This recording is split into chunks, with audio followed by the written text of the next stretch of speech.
कितना अच्छा लगता है ना। तो चिड़ियों की प्रजाति कितनी सारी हो जाती। और हमारे बहुत सारे श्रोता गौरैया दिवस पर अपनी बात कह रहे हैं। एक श्रोता ने लिखा है कि आंगन में फुदकती गौरैया का दृश्य मन को प्रफुल्लित करता है, जो एक समय आम था लेकिन अब कम होता जा रहा है। उसका महत्व क्या है? लोग इसे गौरैया का आना शुभ संकेत भी मानते हैं और पर्यावरण का संतुलन होता है। गौरैया पर्यावरण संतुलन में बड़ी महत्वपूर्ण भूमिका निभाती है क्योंकि वो फसलों को नुकसान पहुंचाने वाले कीड़ों को खा जाती है। गौरैया की संख्या में कमी देखी जा रही है और इसे लुप्त प्राय प्रजातियों में शामिल किया गया है। और आगे इन्होंने लिखा है कि गौरैया एक घरेलू पक्षी है जो इंसानों के साथ मिलकर रहती है। और आगे इन्होंने लिखा है कि आवास की कमी, प्रदूषण और जलवायु परिवर्तन गौरैया की संख्या में कमी के मुख्य कारण है क्योंकि कीटनाशकों का प्रयोग बहुत ज्यादा हो रहा है। और गौरैया के लिए सुरक्षित आवास बनाना और उन्हें खाने के लिए दाना उपलब्ध कराना महत्वपूर्ण है।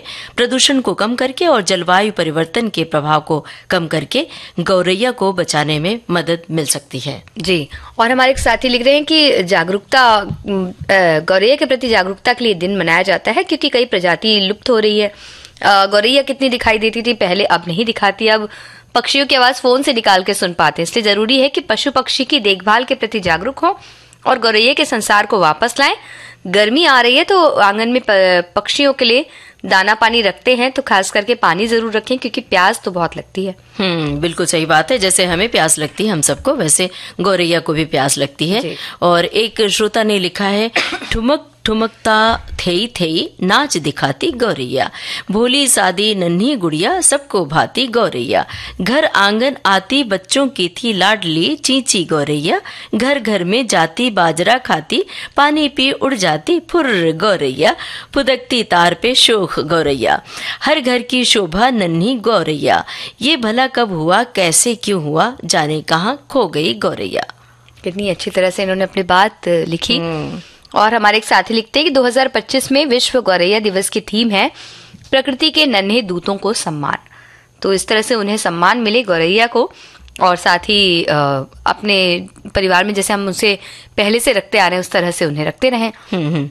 और हमारे एक साथी कह रहे हैं गौरैया पारिस्थितिकी तंत्र का एक महत्वपूर्ण हिस्सा है, कीटों का सेवन करती है ताकि फसलों की रक्षा हो, जैव विविधता में योगदान देती हैं। शहरीकरण, प्रदूषण, कीटनाशकों के बढ़ते उपयोग के कारण धीरे धीरे कम हो रही हैं, लेकिन यही इस दिवस का उद्देश्य है कि इन मुद्दों के प्रति जागरूकता बढ़े और संरक्षण प्रयासों को प्रोत्साहन मिले। बिल्कुल सही बात इन्होंने कही है। और एक श्रोता ने लिखा है कि पेड़ों की अंधाधुंध कटाई, आधुनिक शहरीकरण और बढ़ते प्रदूषण से गौरैया विलुप्त होने के कगार पर पहुंच चुकी है। गौरैया की संख्या में लगातार कमी एक चेतावनी है कि प्रदूषण और रेडिएशन प्रकृति और मानव के ऊपर क्या असर डाल रहे हैं। और हमारी एक और साथी लिखती हैं, गौरैया छोटी सी प्यारी सी चहकती हुई आंगन में आया करती थी, उसी के साथ उसे चावल डालते हुए सिक्की काउचूकी की कहानी सुनते रहे थे। नन्हे बच्चे का भोजन भी आसानी से हो जाता था। चिड़िया आंगन की शोभा थी। अब आंगन पेड़ पौधे नहीं बचे तो बेचारी गौरैया बेसहारा हो गई। हमारे कोमल भाव विश्व को आनंद देने के साथ साथ कीड़े मकोड़े खाकर वो पर्यावरण का एक हिस्सा बन चुकी थी। गौरैया को सुरक्षित रखना सरकार, समाज, हम सभी का कर्तव्य है। वही प्रयास बड़े पैमाने पर जारी है। एक श्रोता ने लिखा है कि मेरे घर की बालकनी में चिड़िया ने घोंसला बनाया है, बहुत ही शानदार बनाया है। हम उसे रोज दाना पानी देते हैं और कभी देर हो जाती है तो ची ची करने लगती है।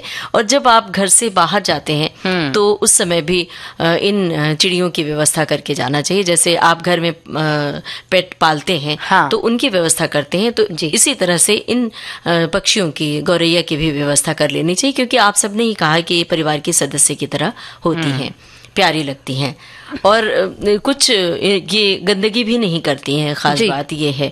एक श्रोता ने लिखा है कि बच्चे निडर होते हैं, बहुत पास आ जाते हैं। और 10 साल पहले मैं चावल के दाने डालने छत पर जाती थी, तब अनेकों गौरैया अपने बच्चों के साथ आती थी और धीरे धीरे पेड़ कटते गए और गौरैया गायब होती गई। आज भी छत पर जाती हूँ तो पर कबूतर और डब पक्षी आते हैं, एक भी गौरैया नहीं आती है। न जाने नाराज होकर कहाँ चली गई गौरैया। गौरैया तुम्हारा पानी में सुबह सुबह नहाना, पानी उड़ाना और कलरव बहुत याद आता है। बहुत सारे लोग छतों पर एक कसेड़ी होती है, एक भगोने जैसा चिचला जो कढ़ाई नुमा बर्तन होता है, उसमें पानी रख देते हैं और गौरैया सुबह सुबह आकर सचमुच उसमें छापक छैया खेलती है। बड़ा अच्छा मनोहारी लगता है वो दृश्य। और पहले मिट्टी में जिस तरह से गौरैया नहाती थी एक तरह से, तो ऐसा लगता था, कहा जाता था कि बारिश होने वाली है, वो संकेत दे रही है। बिल्कुल। तो गौरैया एक तरह से ये बार बार हम ये कहना चाह रहे हैं कि हमारे घर के सदस्य की तरह है, तो अपने सदस्य की तरह ही गौरैया से प्यार करें। और आज से जो गौरैया दिवस को हम मना रहे हैं, सिर्फ एक दिन नहीं बल्कि साल भर गौरैया का स्वागत करें, उनका ख्याल रखें।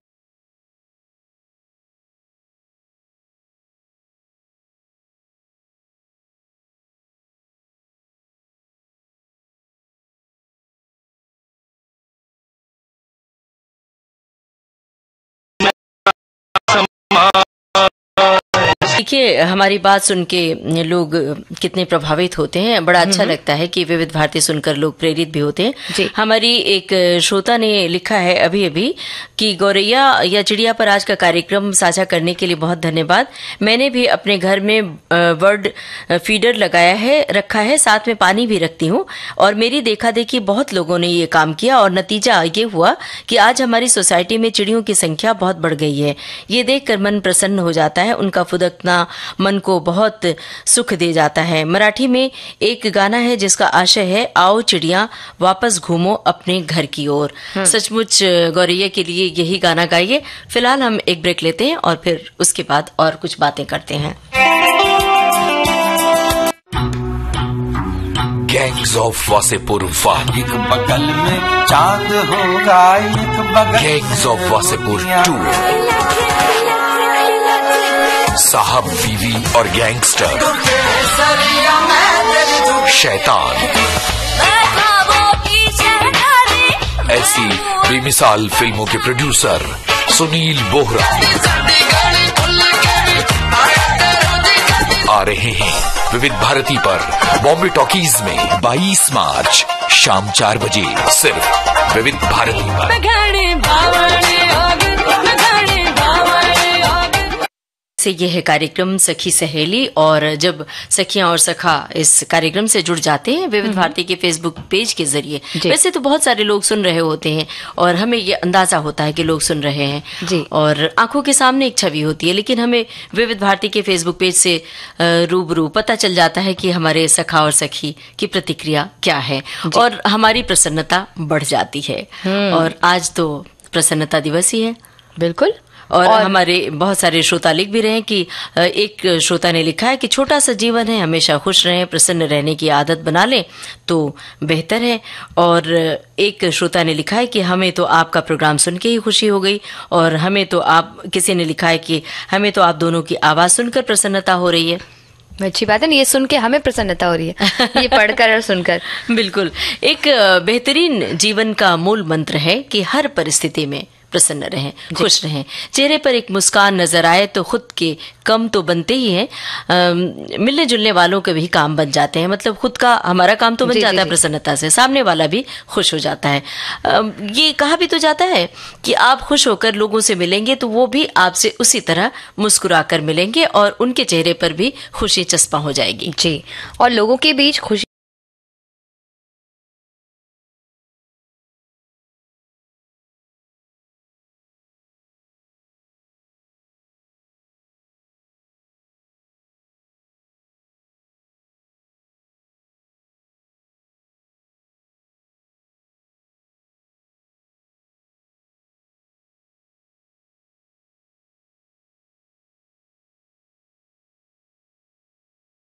दुख को परे सरकाकर बस खुश रहें। और कहा भी जाता है हर हमें जो लोग खुश रह लेते हैं वही बड़े अच्छे इंसान कहलाते हैं। और विशेष दिवस हो, हर साल एक थीम भी होती है। तो साल 2025 में अंतर्राष्ट्रीय प्रसन्नता दिवस की थीम है केयरिंग एंड शेयरिंग। इतनी सारी जिम्मेदारियों के बीच हम खुद के लिए, अपने आसपास के लोगों के लिए जो कुछ करते हैं तो उनके साथ साथ हमें भी खुशी मिलती है। तो बस आप खुश रहिए और आसपास के लोगों को भी खुश रखिए। लेकिन जो थीम है केयरिंग एंड शेयरिंग, इससे तो और ज्यादा खुशी मिलती है। आप अब किसी की परेशानी में आप साझेदार हो जाते हैं, उसकी परेशानी हल्की कर देते हैं। और कोई बात आपके मन में उमड़ घुमड़ मचा रही है, तूफान मचा है आपके दिल में, किसी से शेयर कर लेते हैं, साझा कर लेते हैं तो आपका दिल हल्का हो जाता है। तो खुशी में ये सब भी शामिल है। कई बार हम बहुत अवसाद में डूबे होते हैं, लेकिन अचानक आपके किसी मित्र या दोस्त का फोन आ जाता है, राम बन के जिंदगी के दिन गुजार दें और ऐसे ही मस्त राम बने रहे, खुश बने रहे, यही हम सबकी शुभकामना भी होती है। हमारे एक श्रोता ने लिखा है, अंतर्राष्ट्रीय प्रसन्नता दिवस, भाई वाह, कैसे कैसे दिवस है, वो भी अंतर्राष्ट्रीय स्तर के। लेकिन ये सच है कि लोग लंबे तादाद में अपने जीवन शैली से खुश नहीं है। दरअसल ये जो दिवस मनाने का चलन है वो इसीलिए है कि उससे आपका उस मुद्दे पर, उस विषय पर आपका दिल फोकस हो जाता है, दिल का, और आप ध्यान देते हैं कि हमें अरे इस विषय में भी सोचना है। वरना हम मशीन की तरह जीते चले जाते हैं, सुबह उठते हैं और अपनी दिनचर्या का निर्वाह करते हैं, रात को सो जाते हैं थक कर। सोचते ही नहीं कि हमें खुश रहना भी जरूरी है। खुश रहना हमारी एक शारीरिक क्रिया है जिसे हम भूलते जा रहे हैं, क्योंकि ज्यादातर समय हमारा मशीनों के साथ बीतता है, मोबाइल के साथ, कंप्यूटर के साथ, इसलिए ये ध्यान देना जरूरी होता है। तो आगे इन्होंने ये लिखा है, बीच में मैंने अपनी बात इनके साथ जोड़ी। इन्होंने लिखा है कि ऐसे में इस प्रसन्नता दिवस की महत्ता ही नहीं अपितु बहुत बड़ी आवश्यकता भी है, जिसके फलस्वरूप लोग अपने को खुश रखते हुए स्वयं को सुख दुख से ऊपर उठ जाते हैं। और हमारे एक साथी ने सुझाव दिए हैं प्रसन्न रहने के। पहला है, मतलब उन्होंने विस्तार में बताया, हम एक पॉइंट्स के तहत उनका बता देते हैं। सकारात्मक सोच रखें, अपने शौक को समय दें, अपने परिवार और मित्रों के साथ समय बिताएं, अपने स्वास्थ्य का ध्यान रखें, अपने लक्ष्यों को प्राप्त करने के लिए काम करें, अपने जीवन में नई चीजें सीखें, अपने जीवन में आनंद और मजाक रखें, अपने जीवन में धैर्य और संयम रखें, कृतज्ञता रखें और आत्मविश्वास रखें। बिल्कुल। और एक श्रोता की टिप्पणी है, लिखा है कि अंतर्राष्ट्रीय खुशी दिवस सकारात्मक सोच का अभ्यास करने या अपने जीवन में उन चीजों के लिए धन्यवाद देने का दिन है जो आपको खुश करती है। लेकिन ये वास्तव में एक संयुक्त राष्ट्र परियोजना है जिसका उद्देश्य अधिक गंभीर है। और संयुक्त राष्ट्र का मानना है कि खुशी तभी सभी के लिए होगी जब दुनिया के लोग समान होंगे। और दरअसल आपके भीतर खुशी कहीं छिपी होती है, आपके इर्द गिर्द, लेकिन हम खोज नहीं पाते हैं कि हम खुशी यहीं बिखरी पड़ी है। लोग जरा जरा सी बात से परेशान हो जाते हैं, दुखी हो जाते हैं, सब कुछ होता है फिर भी असंतुष्ट रहते हैं। कई बार हमने देखा है कि लोग इस वजह से भी दुखी होते हैं कि सामने वाले के पास जो चीज है वो हमारे पास नहीं है, इस वजह से भी लोग दुखी हो जाते हैं। तो आप देखिए कि सामने वाले के पास वो चीज है तो आप खुश होइए कि अरे वाह, ये तो इसके पास इतना हुनर है, चलो हम भी अपने भीतर ये पैदा करने की कोशिश करते हैं, तब भी आप खुश हो सकते हैं। तो जीवन की छोटी छोटी घटनाएं, छोटी छोटी बातें हैं जहां पर आप खुशी तलाश कर सकते हैं। और हमारे साथी ने लिखा है एक कि उन्होंने इसके बारे में बताया है कि आज के इस प्रसन्नता दिवस का विषय थीम है देखभाल और साझेदारी, जिससे कि मजबूत समुदाय को बढ़ावा देने, समग्र कल्याण में सुधार करने और दयालुता और उदारता की भूमिका पर प्रकाश डालता है। अंतर्राष्ट्रीय प्रसन्नता दिवस याद दिलाता है कि प्रसन्नता एक मौलिक मानव अधिकार है और लक्ष्य हमारा यही है। और एक हमारे श्रोता ने बहुत बड़ी सी टिप्पणी भेजी है, लेकिन उसको हम संक्षेप में उन तक पहुंचा रहे हैं कि सकारात्मक सोचें, अपने शौक को समय दें। अपने शौक को समय देना प्रसन्न रहने के लिए बहुत जरूरी है, और अपने परिवार और मित्रों के साथ समय बिताना प्रसन्न रहने के लिए जरूरी होता है। और इसके अलावा अपने स्वास्थ्य का ध्यान रखें। सचमुच अगर आप स्वस्थ हैं तो फिर आप प्रसन्न रहेंगे, और साथ में संगीत का दामन थामे रहेंगे, तब भी प्रसन्नता बढ़ती है।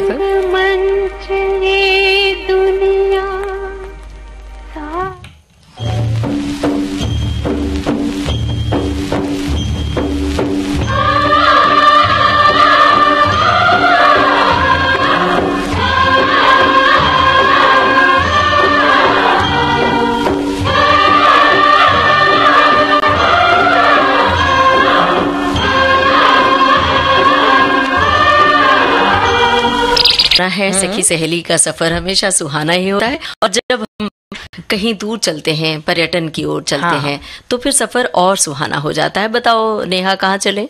आज हम जाएंगे राजस्थान, और वहां जाने वाले राजसमंद, जो कि राजस्थान के ऐतिहासिक महत्व वाला एक स्थान है।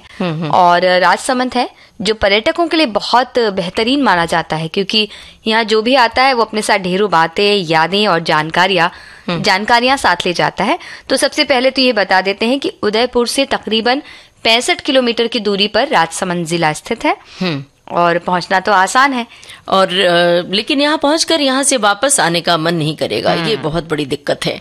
तो वहीं बसने की बजाय वहाँ कई दिन का समय लेकर जाएं। महाराणा प्रताप की जन्मस्थली कुंभलगढ़ का किला यहीं पर है। ये एक विशाल ऐतिहासिक किला है।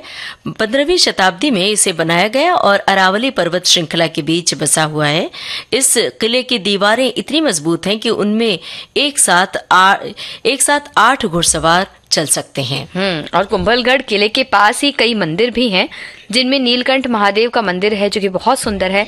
पूरी तरह से पत्थरों से बना हुआ ये मंदिर मन मोह लेता है। यहाँ 6 फीट ऊंचा शिवलिंग भी है, जो और चारों ओर से प्रवेश द्वार बने हुए हैं यहाँ पर। और मंदिर की भव्यता तो आपको वहीं कुछ देर रुकने के लिए कह सकती है। और लाइट एंड साउंड शो भी यहाँ हर शाम होता है, वो भी आप देख सकते हैं। और इसके अलावा कुंभलगढ़ किले के पास ही गोलेराव जैन मंदिर भी है। ये 9 मंदिरों का समूह है। यहाँ दीवारों पर देवी देवताओं की मूर्तियां खूबसूरती से उकेरी गई हैं, और इसकी बनावट में आपका मन अटक सा जाएगा। और पास ही भवन देवी मंदिर भी है। वैसे राजसमंद में सिर्फ मंदिर ही नहीं है, बल्कि और भी कई चीजें देखने लायक हैं। सबसे अहम है राजसमंद झील, जिसके नाम पर ही इस जिले का नाम पड़ा। ये झील उदयपुर से लगभग 66 किलोमीटर उत्तर दिशा में एक बड़े क्षेत्र में फैली हुई है। ये झील मानव निर्मित झील है। जब महाराणा राज सिंह प्रथम ने गोमती, किल्लब और ताली नदियों पर बांध बनवाया था, तो ये झील भी बनाई गई थी ताकि जनता को रोजगार और नहर की सिंचाई दोनों मिल सके। यहाँ तक कि राजसमंद झील द्वितीय विश्व युद्ध में समुद्री विमान आधार के रूप में इस्तेमाल में लाई गई थी। और राजसमंद आप गए हैं तो कुंभलगढ़ वन्य जीव अभ्यारण्य घूमने न जाए, ऐसा तो हो नहीं सकता। कुंभलगढ़ के विशाल किले को चारों ओर से घेरे हुए ये अभ्यारण्य अरावली पर्वतमाला के आसपास स्थित है, और यहाँ कई विलुप्त और संकटग्रस्त जीव जंतु पक्षी आपको नजर आएंगे। यहाँ आपको नजर आ सकते हैं जंगली बिल्ली, तेंदुआ, गीदड़, लकड़बग्घा, नीलगाय, सांभर, चिंकारा, खरगोश, भेड़िया और भालू। इसके अलावा कई पक्षियों की भी प्रजातियां आप यहाँ देख सकते हैं। वैसे राजसमंद संगमरमर के पत्थर के लिए बहुत प्रसिद्ध है, यहाँ उसका काम किया जाता है। तो बस जब भी मिले राजसमंद तो